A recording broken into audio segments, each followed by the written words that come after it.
Good morning students. आज का जो हम टॉपिक ले रहे हैं वो है aldehyde ketone and carboxylic acid. और ये जो पूरा यूनिट है इसमें से कुछ भी डिलीट नहीं हुआ है इस बार के जो कोर्स के अंदर। तो आज हम ये चैप्टर है वो स्टार्ट करने जा रहे हैं। तो इनको कॉमनली हम कार्बोनिल कंपाउंड्स भी कहते हैं क्योंकि इसके अंदर कार्बोनिल ग्रुप है वो प्रेजेंट होता है। ये आपको दिखाई दे रहा होगा कार्बोनिल ग्रुप। तो कार्बोनिल ग्रुप जिन भी कंपाउंड्स में होगा तो उनको हम एक तरीके से कॉमनली हम कह सकते हैं वहाँ पर कार्बोनिल कंपाउंड्स।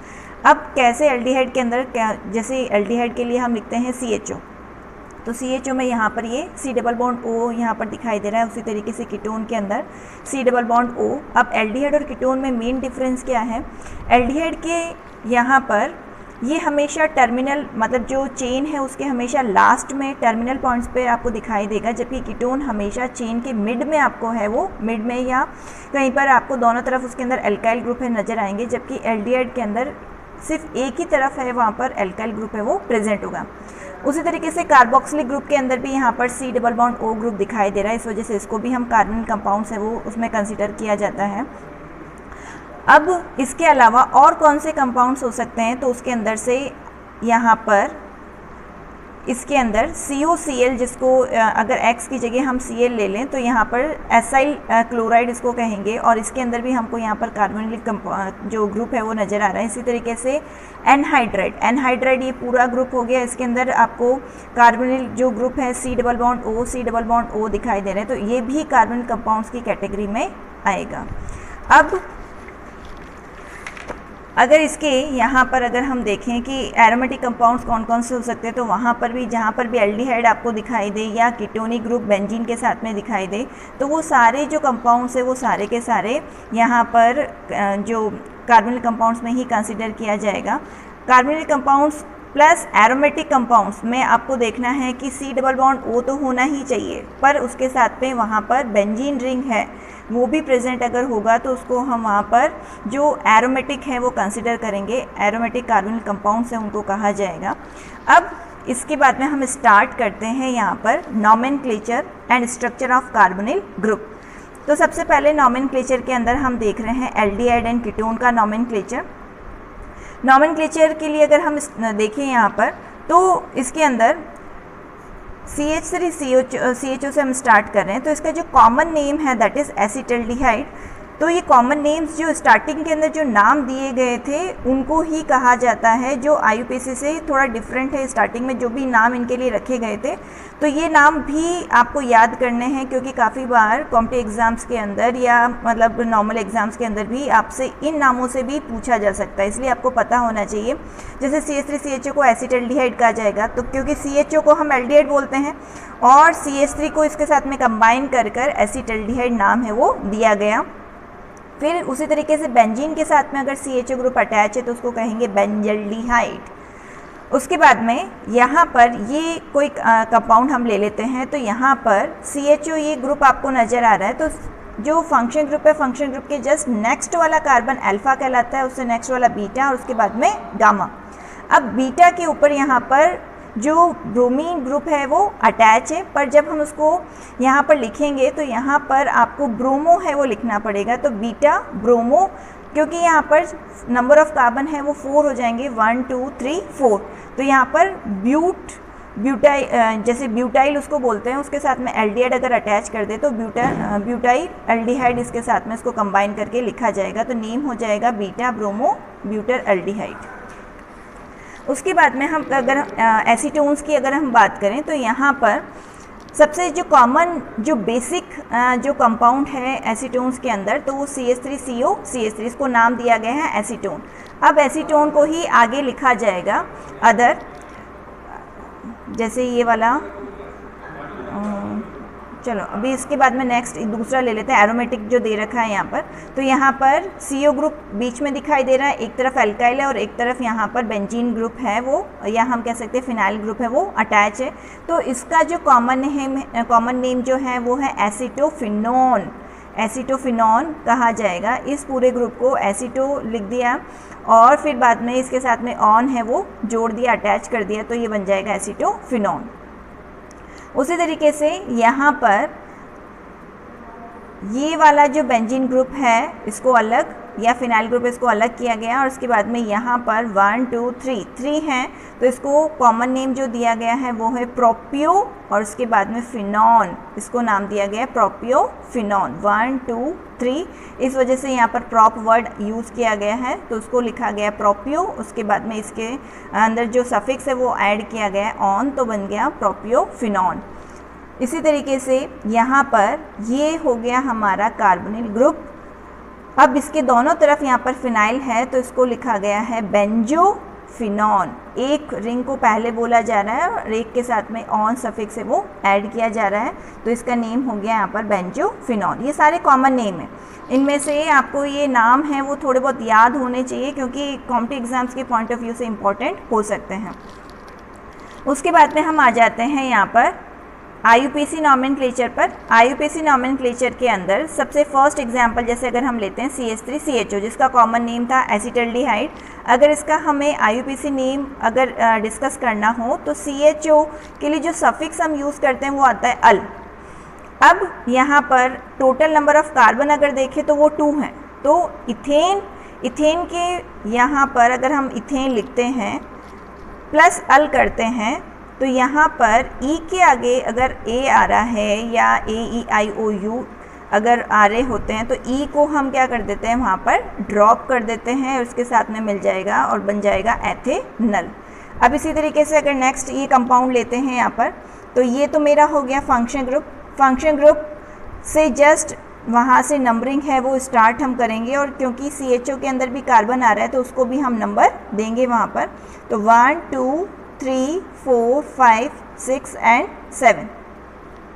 अब इसके अंदर आपको 2 यहाँ पर सब्स्टिट्यूएंट्स जो चेन से बाहर रह गए हैं वो दिखाई दे रहे हैं, तो यहाँ पर इनमें से जो अल्फ़ाबेट ऑर्डर में पहले आएगा उसको पहले लिखा जाएगा। जैसे Br को हम ब्रोमो कहेंगे, CH3 को हम मिथाइल कहेंगे, तो पहले लिखा जाएगा 4 ब्रोमो, फिर 3 मिथाइल और 7 यहाँ पर कार्बन्स हो रहे हैं तो रूट वर्ड होगा हैप्ट, उसके साथ में जुड़ जाएगा अल, तो हैप्टेनल इसको बोला जाएगा। अब नेक्स्ट यहाँ पर एक यहाँ पर साइक्लिक एलिसाइक्लिक कंपाउंड है, तो यहाँ पर नंबरिंग जहाँ से फंक्शन ग्रुप है वहीं से हम शुरू करेंगे 1 2 3 4 एंड 5। अब ये यहाँ पर मेन तो जो पेरेंट चेन है वो ये हो गया और बाहर यहाँ पर आपको सब्स्टिट्यूएंट नज़र आ रहा है, तो ये कहलाएगा 3 मिथाइल। एलिसाइक्लिक के लिए हम वर्ड यूज़ करते हैं साइक्लो, तो यहाँ पर आ गया साइक्लो। उसके बाद में जो पेरेंट चेन है उसके अंदर इंक्लूड है CO, तो यहाँ पर इसका जो सफिक्स है वो ऑन लगेगा, तो साइक्लोपेंटेनॉन है वो इसका नेम है वो हो जाएगा। इसी तरीके से अगर CHO है तो इसको हम लिखेंगे साइक्लोहेक्सेन और यहाँ पर सफिक्स है वो जोड़ा जाएगा कार्बल्डिहाइड। ये इम्पॉर्टेंट पॉइंट है। अगर वहाँ पर जो साइक्लिक एलिसाइक्लिक कंपाउंड है तो हमने क्योंकि 6 कार्बन है तो हमने वहाँ पर 1 2 3 4 5 6 हैं तो साइक्लोहेक्सेन तो लिख दिया क्योंकि यहाँ पर सब जगह सिंगल बॉन्ड है तो साइक्लोहेक्सेन हो गया। और CHO के लिए हमने जोड़ा है यहाँ पर कार्बल्डिहाइड, CHO के लिए हमने यहाँ पर जोड़ा है कार्बल्डिहाइड। उसके बाद में नेक्स्ट एग्जाम्पल हम ले रहे हैं यहाँ पर कार्बन्स हैं, 5 कार्बन्स हैं और यहाँ पर सेकेंड कार्बन के साथ में डबल बॉन्ड है वो अटैच्ड है, तो 5 कार्बन्स के लिए पहले आया यहाँ पर पेंट और उसके बाद में सेकेंड कार्बन के ऊपर डबल बॉन्ड अटैच है तो 2 इन ऐसे लिखा जाएगा और इसके लिए अल। अब इन के बाद में ई के बाद में ए आ रहा है तो अगेन ई है ड्रॉप हो गया, तो यहाँ पर पेंट 2 इन अल, इस तरीके से इसको प्रोनाउंस किया जाएगा। अब लास्ट एक और देख लेते हैं हम। यहाँ पर आप देखते ही डिस्टिंग्विश कर सकते हो कि ये कीटोन है क्योंकि दोनों तरफ यहाँ पर ग्रुप्स आ रहे हैं, एल्काइल ग्रुप्स हैं, एक तरफ फिनाइल और एक तरफ एल्काइल है। तो इस कंडीशन के अंदर यहाँ पर 1 2 3, तो 1 के साथ में जो अटैच है वो तो हो गया फिनाइल और उसके बाद में यहाँ पर फर्स्ट कार्बन के ऊपर ही ओन आ रहा है तो प्रोपेन, क्योंकि 3 कार्बन है तो प्रोपेन 1 ऑन। यस, जो नेक्स्ट टॉपिक हम ले रहे हैं वो है स्ट्रक्चर ऑफ कार्बोनिल ग्रुप। अब कार्बोनिल ग्रुप के अंदर जैसा कि हमको पता है कि C और O के बीच में डबल बॉन्ड आता है, तो यहाँ पर अगर हम देखें तो एक तो हो गया सिग्मा और दूसरा हो गया पाई। अब पाई बॉन्ड किस तरीके से फॉर्म हो रहा है, तो यहाँ पर C और O के बीच में नॉर्मल यहाँ पर सिग्मा बॉन्ड बना और इन दोनों के पास में यहाँ पर एक p ऑर्बिटल है वो रिमेनिंग रहेगा और p जो ऑर्बिटल्स हैं वो ओवरलैपिंग करेंगे, जो पाई ऑर्बिटल्स हैं ओवरलैपिंग करेंगे यहाँ पर, तो इस वजह से यहाँ पर पाई बॉन्ड है वो फॉर्म होगा। तो एक तो बन गया यहाँ पर सिग्मा बॉन्ड और ये जो वेकेंट पीछे ऑर्बिटल्स जो रह गए वो यहाँ पर जब ओवरलैपिंग करेंगे तो साइड बाय साइड ओवरलैपिंग होगी। तो साइड बाय साइड ओवरलैपिंग से हमेशा बनता है वहाँ पर पाई बॉन्ड। तो एक बना यहाँ पर सिग्मा बॉन्ड और साइड बाय साइड ओवरलैपिंग से बनेगा वहाँ पर पाई बॉन्ड। अब जब भी डबल बॉन्ड होगा तो वहाँ पर जो हाइब्रिडेशन होगा वो होगा वहाँ पर sp2 हाइब्रिडेशन होगा और बॉन्ड एंगल वहाँ पर होगा 120 डिग्री। अब अगर हम देखें कि यहाँ पर C डबल बॉन्ड O के बीच में आपको रेजोनेंस भी दिखाई देगा। रेजोनेंस के पीछे रीज़न ये होगा कि as we know oxygen is more electronegative, तो यहाँ पर ऑक्सीजन के ऊपर चार्ज आएगा नेगेटिव और ऑक्सीजन के कंपैरिजन में कार्बन है वो लेस इलेक्ट्रोनेगेटिव है तो उसके ऊपर चार्ज आएगा पॉजिटिव। तो यहाँ नेगेटिव यहाँ पॉजिटिव, तो इस तरीके से इसमें रेजोनेंस भी है वो शो हो रहा है। और आप इस पर्टिकुलर स्ट्रक्चर के बेसिस पे बता सकते हो कि बॉन्ड का नेचर है वो पोलर होगा। डबल बॉन्ड है साथ में पोलर भी होगा। As we know oxygen is more electronegative so bond will be polar. इसी पोलैरिटी की वजह से इनका जो डाइपोल मोमेंट है वो ईथर के कंपैरिजन में क्या होगा, ज़्यादा होगा। अब उसके बाद में नेक्स्ट हम टॉपिक ले रहे हैं preparation of aldehyde and ketones. उसके अंदर कुछ मेथड्स हैं जो प्रीवियस क्लासेस में आप लोग पढ़ चुके हो या इससे पहले वाले चैप्टर्स में आ चुका है। तो उसमें से एक मेथड है by oxidation of alcohol. Alcohol का जब भी हम ऑक्सीडेशन कराएंगे तो वहाँ पर हमेशा 1 डिग्री अल्कोहल होगा तो उससे बनता है वहाँ पर एल्डिहाइड, जैसा कि प्रीवियस चैप्टर में आ चुका है। और वही अगर 2 डिग्री अल्कोहल अगर होगा तो उससे हमेशा बनेगा वहाँ पर कीटोन। फिर बाय हाइड्रोजनेशन ऑफ अल्कोहल, तो मैं वापस थोड़ा सा रिपीट कर देती हूँ एक यहाँ पर रिएक्शन जिसके अंदर प्रीवियस चैप्टर में दे रखा है रिएक्शन कि अगर वहाँ पर CH3CH2OH अगर वहाँ पर अल्कोहल है 1 डिग्री, उसकी रिएक्शन हम करवाते हैं कॉपर के साथ में 543 केल्विन के ऊपर, तो हाइड्रोजन का रिमूवल होगा और वहाँ पर जो एल्डिहाइड है उसका फॉर्मेशन होगा।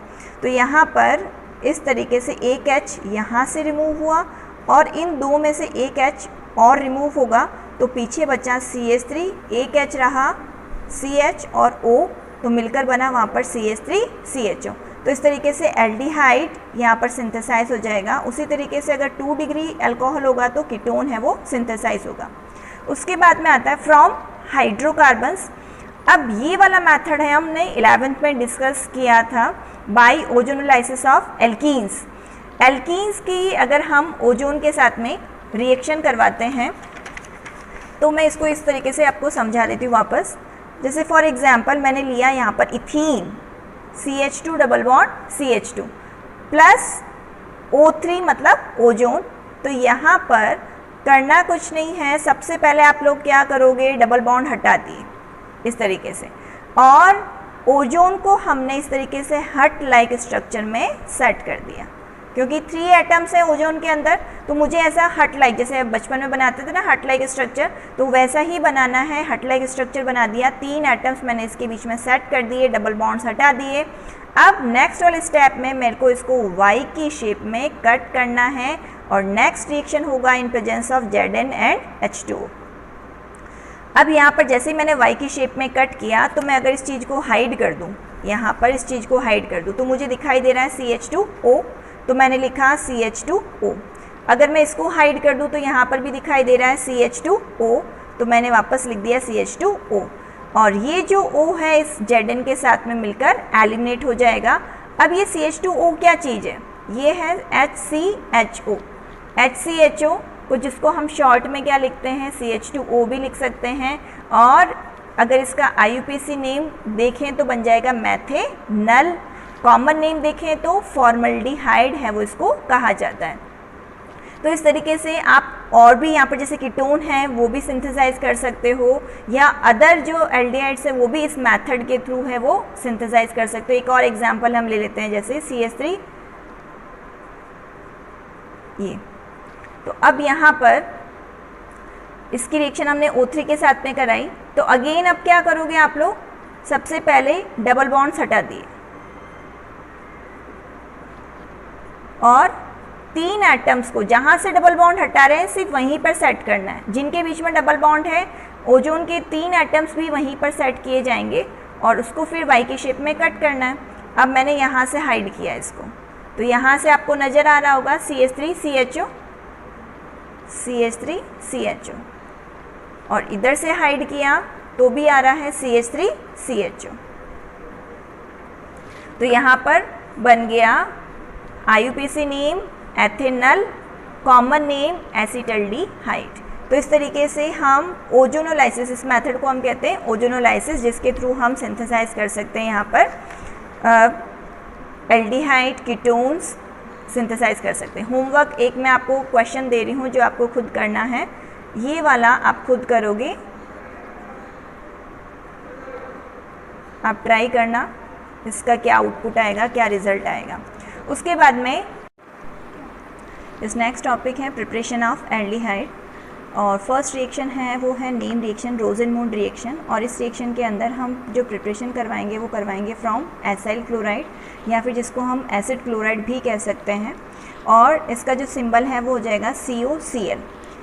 अब यहाँ पर जैसे कि बेंजीन के साथ में अटैच है तो नेम हो जाएगा बेंजोइल क्लोराइड, और अगर नॉर्मल कोई भी अगर CH3COCl होता तो यहाँ पर 2 कार्बन हो जाते तो उसको हम कहते हैं एथेनॉइल क्लोराइड।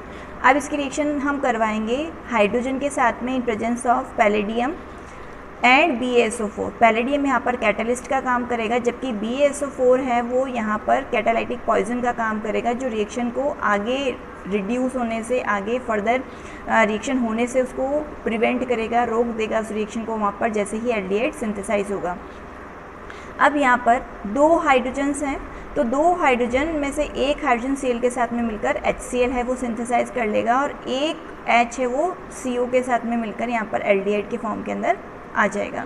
तो यहाँ पर बन जाएगा बेंजल्डिहाइड। अब इसी तरीके से अगर CH3COCl के साथ में अगर रिएक्शन हम करवाते हैं H2 की in presence of palladium BaSO4, तो यहाँ पर एक H वही Cl के साथ में एलिमिनेट हो जाएगा, और जो मेन कंपाउंड है वो बन जाएगा CH3CHO। अब नेक्स्ट रिएक्शन आती है from nitrile and asters.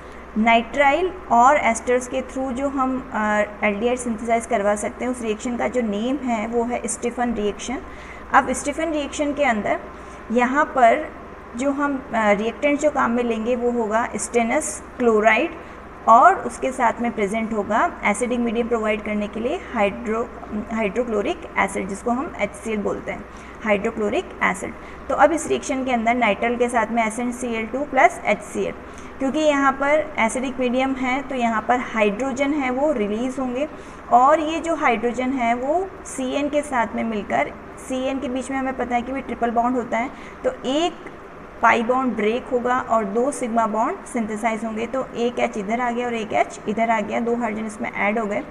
Further हमने इसका हाइड्रोलाइसिस करवाया तो यहाँ से बॉन्ड टूटेगा, इधर आ जाएगा O और इधर आ जाएगा H2, तो यहाँ पर सिंथेसाइज हो जाएगा RCHO। इसके अलावा नाइट्राइल और एस्टर्स का हम और भी रिडक्शन, और भी एक तरीके से रिडक्शन करवा सकते हैं। उसके लिए हमें यहाँ पर जो रिएक्टेंट काम में लेना है वो है यहाँ पर D से हो जाएगा डाई, I का मतलब हो जाएगा आइसो, B का मतलब ब्यूटाइल, Al का मतलब एल्यूमिनियम, और H का मतलब हाइड्राइड। तो पूरा नाम बन गया यहाँ पर diisobutyl aluminium hydride.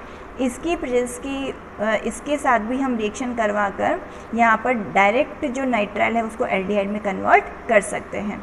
और ये क्वेश्चन है वो 2015 के पेपर में भी आ चुका है यहाँ पर, तो वहाँ पर आपको इसको देखते ही समझ जाना है कि यहाँ पर रिडक्शन होगा, रिडक्शन के थ्रू यहाँ पर H जुड़ेगा और यहाँ पर एल्डिहाइड सिंथेसाइज हो जाएगा नाइट्राइल से। और इसी तरीके से एस्टर्स हैं, तो एस्टर्स के अंदर भी यहाँ पर बॉन्ड यहाँ से ब्रेक हो जाएगा, इधर से बॉन्ड टूट जाएगा और इधर आ जाएगा यहाँ पर H जुड़ जाएगा यहाँ पर, और ये एल्डिहाइड है वो सिंथेसाइज हो जाएगा।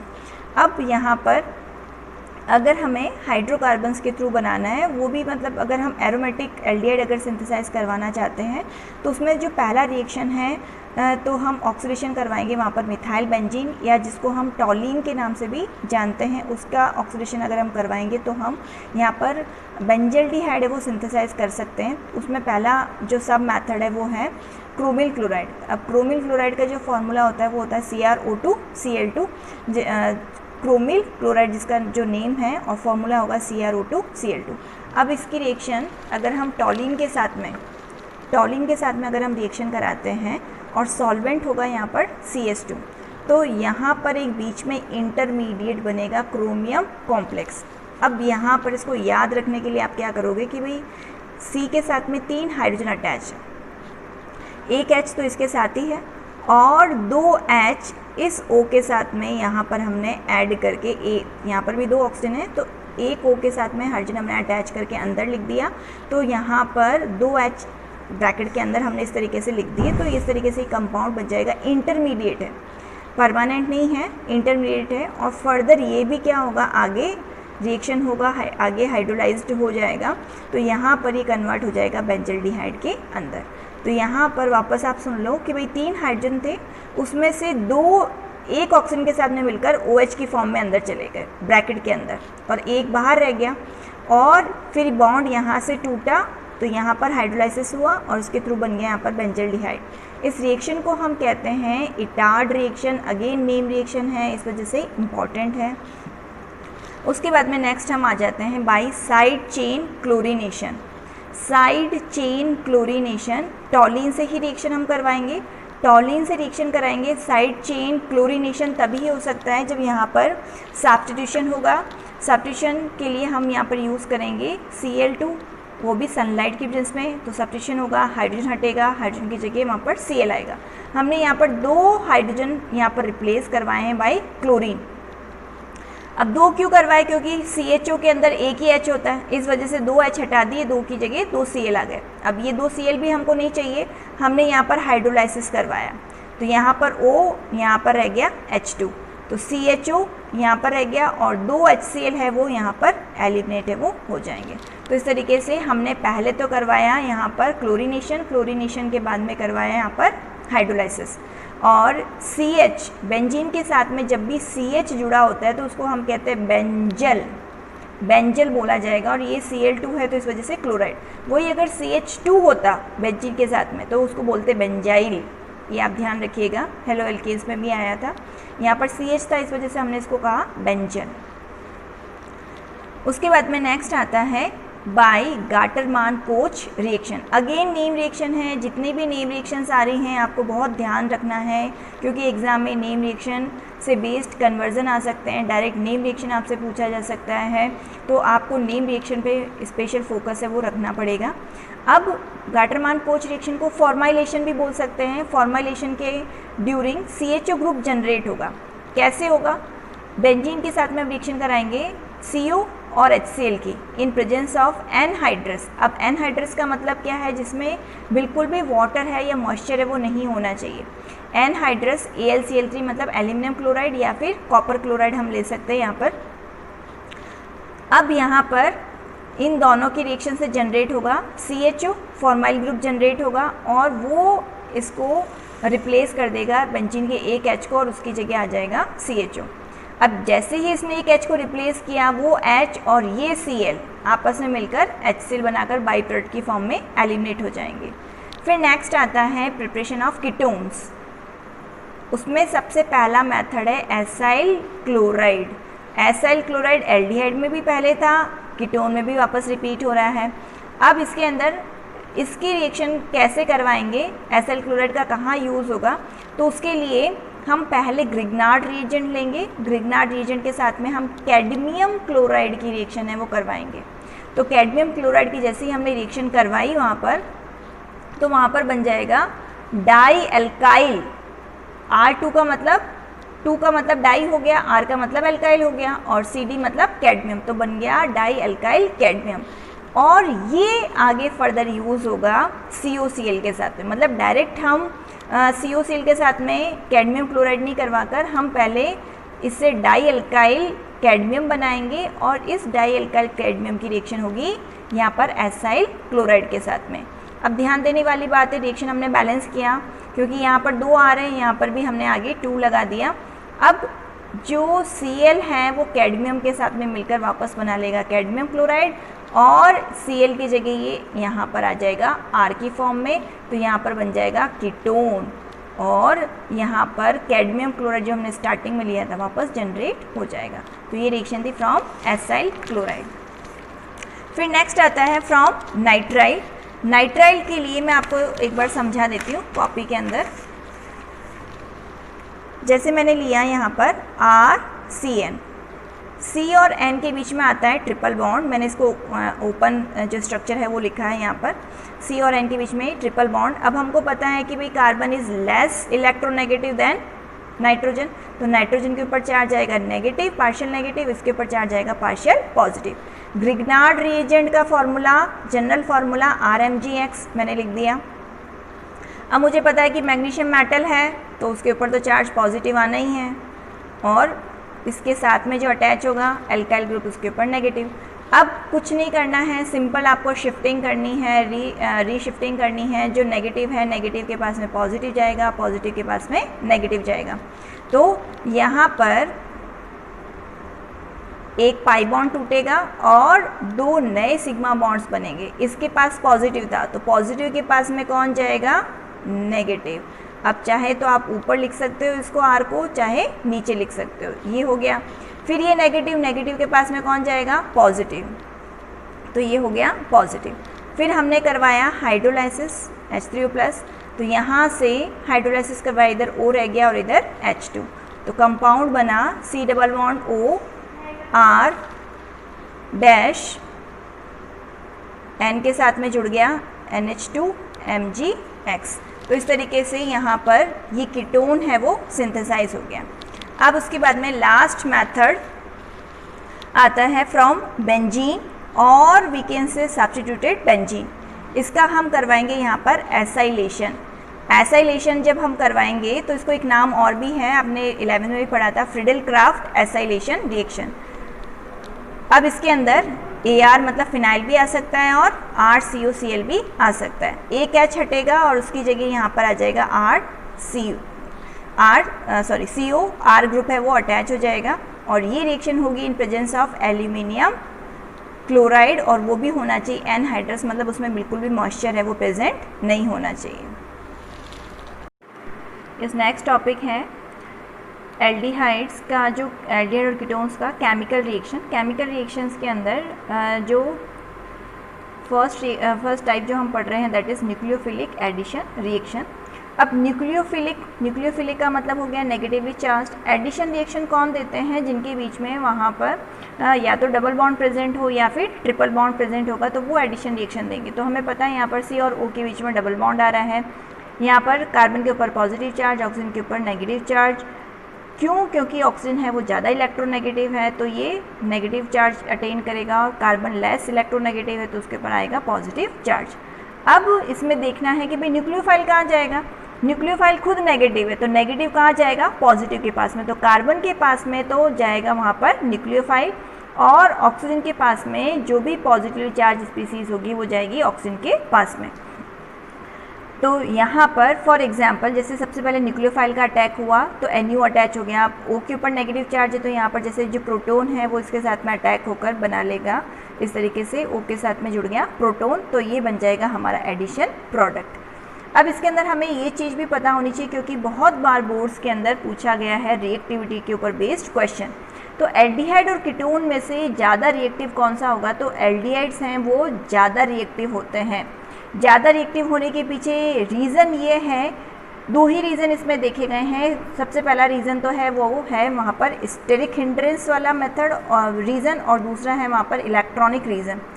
स्टेरिक अगर हिंड्रेंस का अगर हम देखें तो हमें पता है कि भाई एल्डिहाइड